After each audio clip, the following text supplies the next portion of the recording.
And the Bible makes us understand, and that Jesus opened his mouth and said to the storm. In essence, you must learn to speak to your situation. I know our God will say, remember ye not the former things, and yet the same God will say, remember how I brought you from Egypt. There are things I don't want you to remember, but when it comes to where I picked you from, Dr. Jim last, remember I picked you from the dunghill. They are actually the friends of your wealth, meaning that once your wealth moves away, they follow it to the next direction. Don't forget, they were not in your life when you were struggling. They just came because you had been lifted. Now when somebody else is lifted above you, they move again. So they use you as ladder to the next level. Don't try to keep what God is trying to kill. Get inspired, experience hope, and let God transform your life. Watch this episode of Fresh Start today with Sam Oye, with international speaker, certified relationship and leadership coach, Reverend Sam Oye.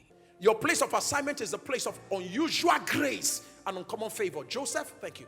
Joseph entered into his place of assignment. As soon as he entered into his place of assignment, Joseph began to command unusual grace and uncommon favor, even in the prison. When he came to because in his father's house, what he was receiving was nothing but conflict, attacks, throwing him inside the pit, lying that he was this, because he was not in the place of his assignment. As soon as he landed in the place of his assignment, which is Egypt, even though he was working as a slave in the house of the person, see grace at work. When you find your place of assignment, grace will find you.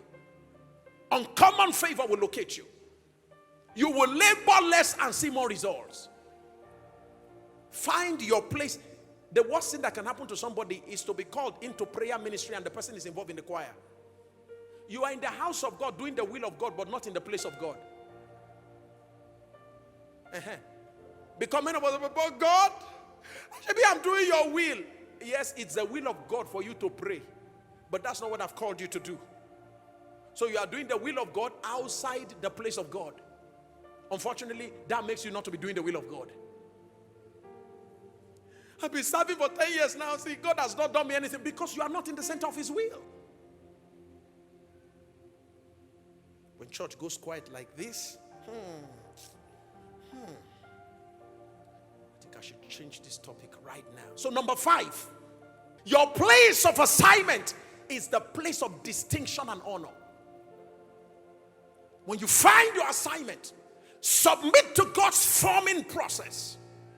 When you enter your place of assignment, you command distinction and honor. Nobody knows you when you are outside God's assignment. If they know you for the wrong thing.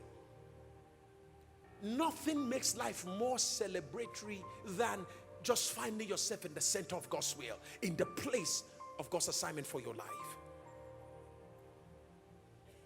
5 things will help you discover that place of assignment. 5 things. I will touch it and then I will expand on it in the purpose discovery class. 5 things will help you discover that place of assignment. Number 1, if you want to discover your assignment, it comes by revelation. Assignment, you discover your assignment by revelation. Jeremiah chapter 1 verse 4, God came to meet him. He said, Jeremiah, I want to show you. Revelation is showing, God unveiling. God said, Jeremiah, I want to show you something. Before you were formed in your mother's womb, how could you have known that? This is God revealing it to him. Before you were formed, I knew you. I ordained you when you were in your mother's womb. How would you have known that? God revealing it to him. So if you want to know your assignment, look at me everybody, if you want to know your assignment, it's time for you to start spending time with your maker. Only the manufacturer knows the true purpose of the product. You cannot be meeting fellow products like you and be telling a product to define you. So the key to finding your assignment is spending time with God. He is your source, He is your maker. He is the one that will reveal you to you. He is the one that will tell you who you were before you were formed. He is the one that will tell you who you are when you were in your mother's womb. The God you don't want to spend time with is the God you will ultimately need.